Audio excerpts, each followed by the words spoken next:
I'm going to marry my 19-year-old lover. My husband puffed out his chest proudly and declared with a grin. Since I got pregnant, his attitude had changed. Despite it being our child, he showed no signs of caring at all. His returns home became gradually later, and their marital relationship cooled off. One day, after dinner, while I was relaxing, he called out to me and declared his marriage to his lover. A young girl is really something else. She's totally different from you. Caught off guard, all I could do was stand there with my mouth open. Ignoring my stunned reaction, he proudly continued to talk, though unasked. Actually, I forgot to submit the marriage registration, so I'm not really married to you, which means it's not cheating, right? So, no division of assets. Pretending to be downcast, I slightly lifted the corners of my lips into a smirk. You don't know anything, do you? Huh? What do you mean?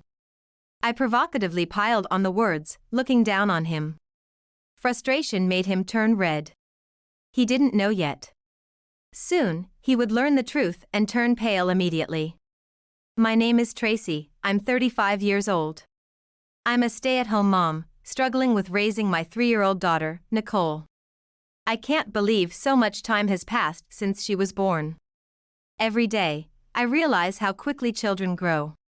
She eats well and talks a lot. Recently, she's developed a strong sense of independence, wanting to do everything herself and crying when things don't go her way. She also has strong likes and dislikes when it comes to food. If she finds anything she doesn't like in her meal, she pushes it to the side of her plate and absolutely refuses to eat it. Even when I scold her to eat properly, she stubbornly refuses. This must be what they call the terrible twos. Every day, I'm figuring out how to handle it. The man who blessed me with such a daughter is Peter, 5 years my senior at 40. He is a lawyer working in his father's law firm. That's also where we met. I used to be a lawyer as well, working at the same firm. Thankfully, I was perceived as serious and dedicated to my work. I had always aimed for this profession, and when I qualified, I vowed to become a lawyer who could help many people. So, I was serious about each case I handled. Peter seemed to like that about me. I like your seriousness and kindness. Would you go out with me if you're okay with it? After he proposed, our relationship began, and we eventually got married. If it's with Tracy, I'm relieved. I hope my son will be fine with you. Because I worked in the same place, my father-in-law knew me quite well. When we decided to marry, he was absolutely delighted. Our relationship with my in-laws was good, so we started living with them after our marriage. His father's law firm is well respected locally, probably because of his calm and serious personality. He himself was very well known, and often people stopped to talk to him as he walked through town. He always responded with a smile, making light conversation. Seeing him, I wanted to be a lawyer who could be trusted by people just like him. When people around us found out that Peter and I were married, they repeatedly said they wanted to be invited if we were to have a wedding. Perhaps because of that, our wedding was quite grand. More than Peter and me, his parents seemed to want the ceremony. I also wanted a wedding, so I was happy researching wedding venues and dresses, but Peter was different. He seemed unenthusiastic during the preparations and appeared disinterested. Hey, which dress do you think is better? Ah, just go with whichever you like. He responded, looking bored, while my mother-in-law and I excitedly discussed dresses and venue decorations. The wedding planner initially tried to actively consider his wishes, but due to his lack of response, the conversations gradually focused more on me. He smiled on the actual day, which was a relief, but I still wonder why he wasn't more enthusiastic. After that, I continued to work at my father-in-law's office as a working housewife, but I took a break when I found out I was pregnant. Morning sickness made it difficult to focus on work. Now, prioritize the baby in your belly. He said this, so I decided to depend on him. However, from that time on, Peter's attitude gradually started to worsen. It wasn't clear what was irritating him, but he deliberately stomped his feet around the house. I thought it might be a busy time at work, so I didn't ask. I hoped he would settle down eventually, but that was wishful thinking. After I gave birth to Nicole, he got even worse. As I became busy with childcare, he started coming home late and began to speak harshly. "Stop yelling. You're scaring Nicole." Nevertheless, he wouldn't listen. On the contrary, he sneered and said, "The baby doesn't understand words anyway." But children are sensitive, and maybe sensing Peter's tense atmosphere, she stayed away from him and clung to me instead. "You're just a parasite living off unemployment. Must be nice for you, having it easy." I was stunned by his harsh words. It was true that I wasn't working at that time, but it was far from easy, and I had no intention of being a parasite. I also contribute to our living expenses from my savings. I don't understand why I have to be spoken to so horribly. He seemed like a completely different person before we got married. Moreover, he even went so far as to say, "A housewife doesn't need a smartphone. It's a luxury." And he took it away. I thought that once we had a child, Peter would develop a sense of being a father and we would build a happy family. To support him, I did everything I could around the house. I thought. Yet, here I am, leading a life filled only with insults. I was utterly disappointed with his behavior and secretly consulted with my in-laws.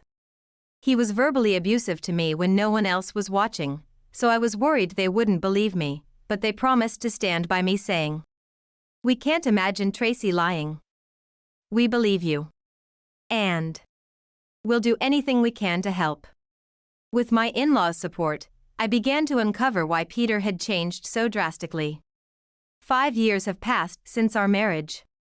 Whether it's our anniversary or not, we no longer exchange gifts. Our relationship had long since cooled off. One day, after dinner, while I was relaxing, Peter called out to me. He had started to call me rudely, using "Hey" or "You" instead of my name. When I turned to face him, he puffed out his chest proudly and grinned as he declared, "I'm going to marry my lover." Because it was so sudden, all I could do was open my mouth in shock. Ignoring my astonishment, he wore a triumphant look and continued to talk, though unasked. "Actually, I forgot to submit the marriage registration, so I'm not really married to you, and it's not cheating, right? So, no division of assets." He seems to have quite an optimistic mind. Amused by my silence, he proudly revealed this information. I was almost impressed that he could talk about such things with a laugh. I pretended to be downcast and slyly lifted the corners of my lips. Seeing this, he seemed to feel even better. He also freely shared that his lover was a 19-year-old woman. "A young girl is really something else.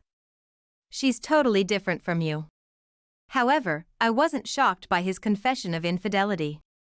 Rather, I had been waiting for those words. That's why I had been carefully preparing for this moment. I kept smiling as I raised my face. Surprised by my laughter, Peter's eyes widened. "You don't know anything, do you?" "Huh? What do you mean?" I provocatively piled on the words, looking down on him. "Are you really a lawyer? Your lawyer's badge is crying." As I said this, I threw a thick envelope at Peter. He was too stiff to react immediately, and it did not get caught. It hit his shoulder with a satisfying slap. Peter frowned in confusion as he opened it. However, as he read the contents, his face turned ashen. I could see him begin to shake and breathe heavily. The envelope contained evidence of his numerous misdeeds. There were photos of him hand in hand with his lover in a cozy manner, hugging in the corner of a bustling night street without any regard for public eyes, and of course, the face of his lover was clearly visible. Not only photos, but I also knew the identity of the woman. Her name seemed to be Emma. Not only evidence of the affair, but also a detailed record of the verbal abuse Peter had hurled at me was well documented. He took away my smartphone to prevent me from recording or filming such incidents. He probably thought that I couldn't prove the verbal abuse without it, but he was wrong. He didn't know that I had secretly consulted my in-laws, and he certainly didn't expect that my mother-in-law would record his abuse in my place. Before confronting Peter with this evidence, I had reviewed the recordings with my in-laws, and they had grimaced at his words. This is terrible. It's awful that our son would say such things. Both were trembling with suppressed anger. The envelope also contained documents proving a common law relationship and other compelling evidence. Seeing these, as if flipping a switch, Peter began to apologize repeatedly. I couldn't help but snort at the rapid change. I'm sorry, so sorry. Please forgive me. Forgive you for what? When I asked him sarcastically, Peter awkwardly replied. For cheating. I don't want to break up. Huh?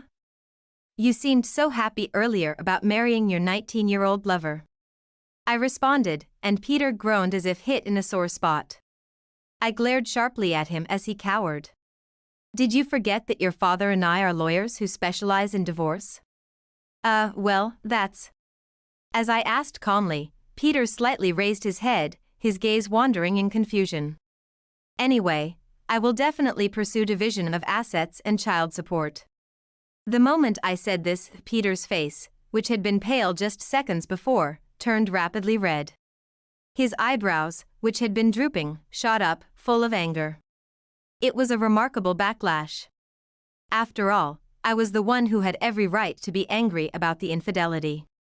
Don't joke with me. He quickly stood up and reached out to grab me. However, he couldn't reach me. My father-in-law had stepped in between us. My father-in-law was gripping Peter's wrist tightly. Peter tried to pull away, but my father-in-law's grip was so strong that he didn't budge. Despite being 68 years old, where he had hidden such strength was a mystery. Realizing he couldn't free himself, Peter cautiously looked up at him. At that moment, he began to sweat visibly. His face turned from blue to red, and I couldn't help but think distantly that he looked busy changing colors. Peter, as a lawyer and more importantly, as a person, what you have done is disgraceful. Have some shame. A piercing voice that seemed to vibrate everyone's eardrums. I'm glad that Nicole was in another room with my mother-in-law.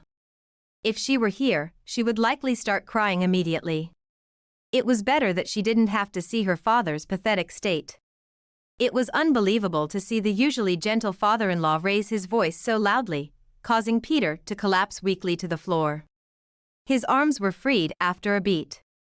I don't want to live with you anymore. Leave this house immediately. With that cold statement, he grabbed Peter by the scruff of the neck and dragged him out of the house. Hey, Dad. A few days later, the entrance to my father-in-law's law firm became noisy, and Peter stormed in with a vein popping on his forehead. He was deliberately making loud footsteps. It was a habit he had when he was irritated, something that had become ingrained in him even during the time I was pregnant. The others inside the office looked puzzled, alternating their gaze between Peter and my father-in-law. He brushed off a clerk trying to stop him and headed straight for my father-in-law's desk. However, when he noticed I was there, he stopped in his tracks, his eyes wide open, staring at me as if to bore holes through me. Why are you here? There was no other reason for me being here other than that I returned to work.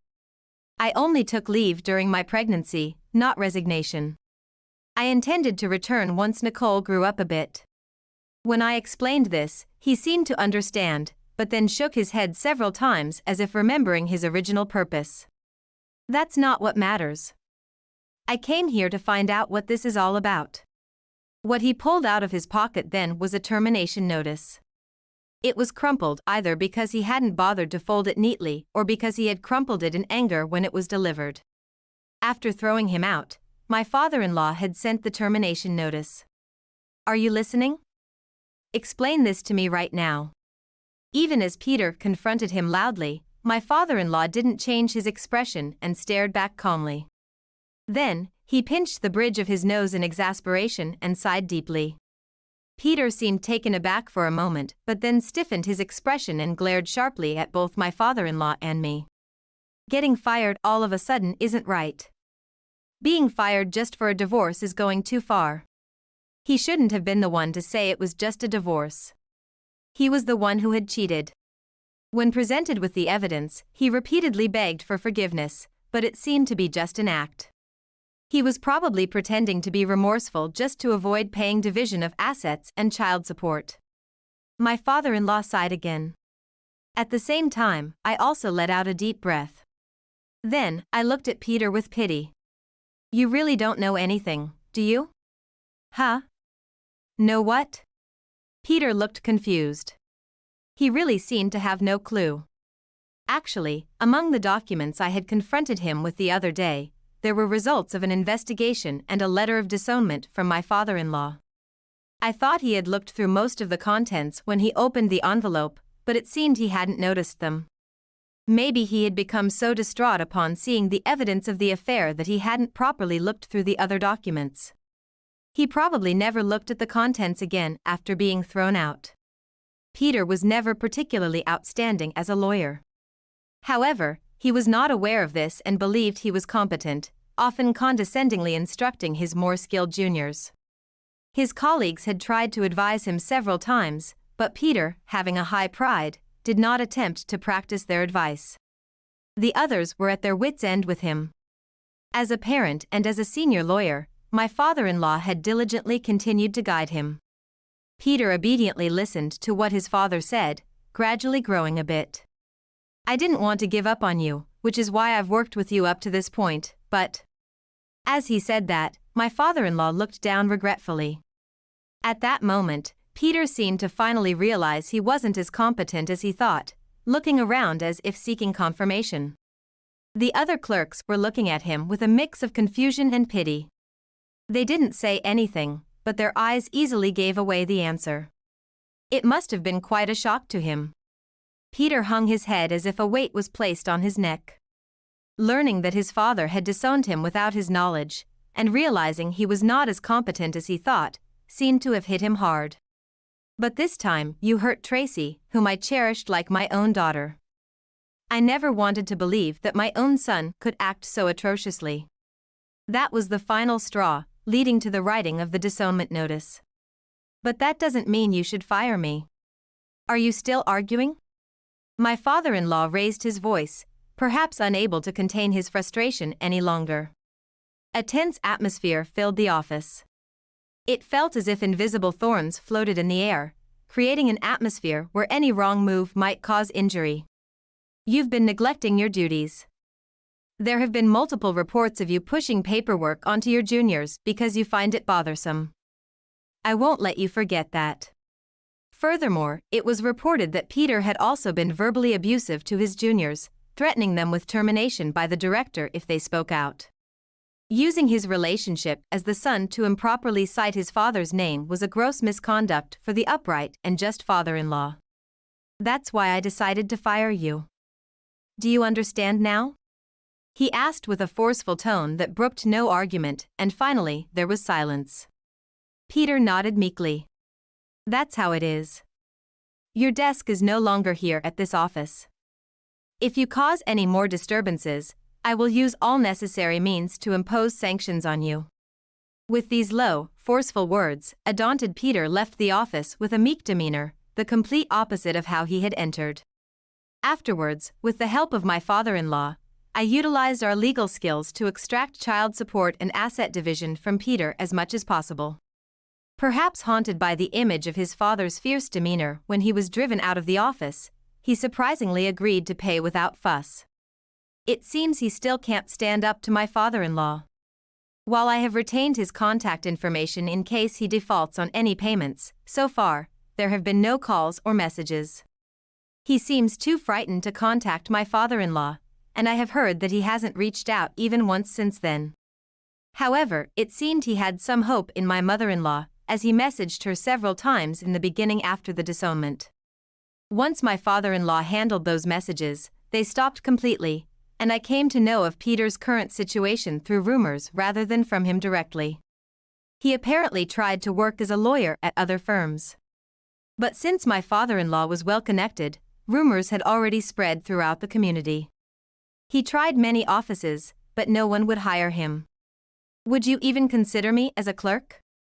He tried to insist on that, but given his aversion to paperwork, it was hard to believe he could perform well as a clerk.